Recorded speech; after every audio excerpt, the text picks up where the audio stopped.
This is a review of the Canon 2x extender. This is the third revision. I'm not sure what the difference is, but that's the one I have.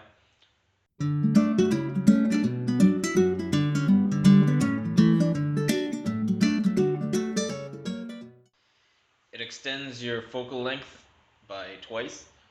So you put it on a 200mm lens, you now have a equivalent of a 400mm lens. I thought about going with the 1.5 extender, but as I mentioned in my review of the Canon 400mm, I always want to be closer to the action, to the bird, the squirrel, whatever it is. So I went with the 2. It's got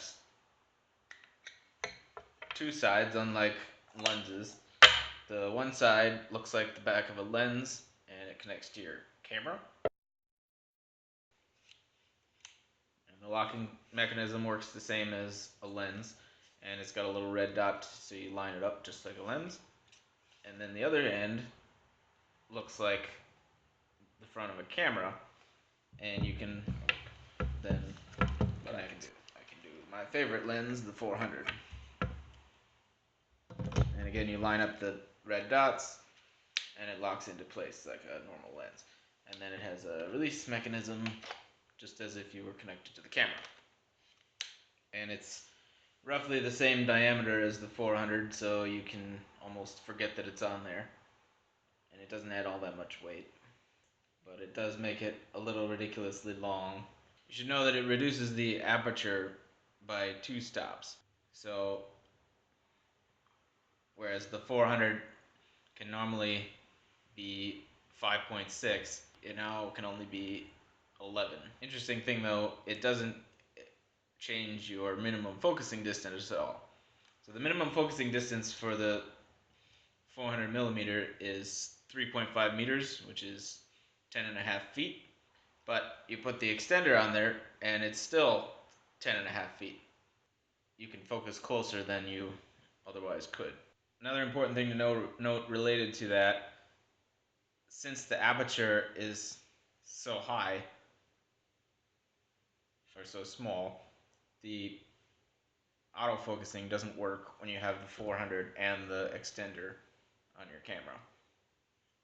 So it still works just fine, but you have to manually focus it.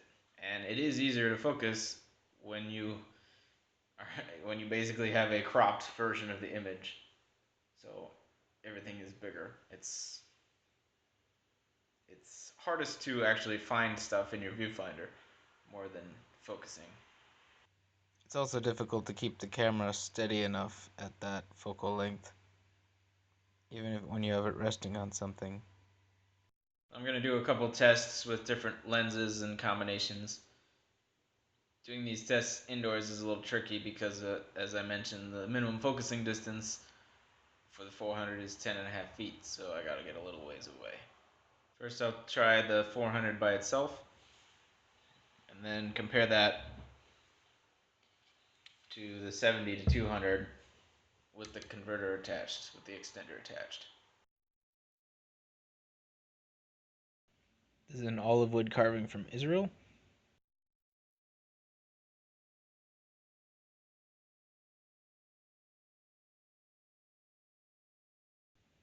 And this is a tree in my backyard.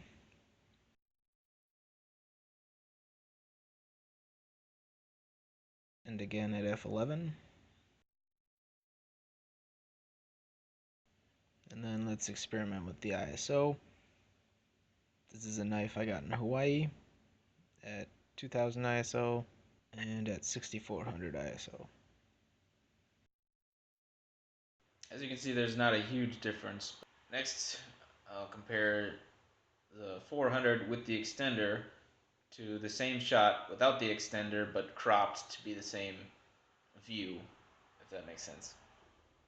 On the left is the 400 with the 2x extender, and on the right is the 400 by itself but cropped to be the same frame.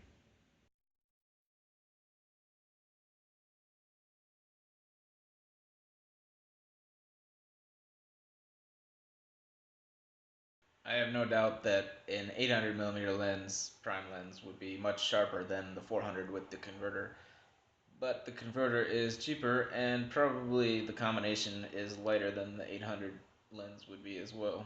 Compared to cropping, there's definitely an image quality improvement. Thanks for subscribing.